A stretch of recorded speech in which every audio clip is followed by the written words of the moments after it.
శుభం భూయాత్. అక్టోబర్ 12 నుంచి 18 వరకు కుంభరాశి వారి వార ఫలితాలు ఎలా ఉన్నాయో ఇప్పుడు చూద్దాం. కుంభరాశి: ధనిష్ట 3-4 పాదాలు, శతభిషం, పూర్వభద్ర 1-2-3 పాదాలు. వ్యవహారాలలో తొందరపాటు తగదు.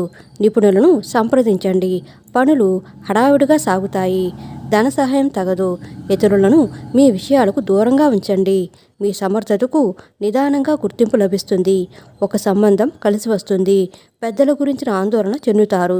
సోదరుల మధ్య కొత్త విషయాలు ప్రస్తావనకు వస్తాయి. అసాంఘిక కార్యకలాపాలకు పాల్పడవద్దు. కొత్త ఉద్యోగ యత్నాలు కలిసి వస్తాయి. కుటుంబంలోని అందరితోనూ వివాదాలు తీరుతాయి. ఆస్తుల విషయంలో అగ్రిమెంట్లు చేసుకుంటారు. పరిచయాలు పెరిగి ఉత్సాహంగా సాగుతారు. వ్యాపారాలలో ఆటుపోట్లు తొలగుతాయి. ఉద్యోగులకు మరింత గుర్తింపు రాగలదు. రాజకీయవేత్తలు, కళాకారులకు లక్ష్యాలు నెరవేరే సమయం. వారం ప్రారంభంలో అనారోగ్యం, ఆకస్మిక ప్రయాణాలు. కలిసొచ్చే రంగులు లేత పసుపు, ఎరుపు. శ్రీ దత్తాత్రేయ స్తోత్రాలు పఠించడం కుంభరాశి వారికి చెప్పదగిన సూచన.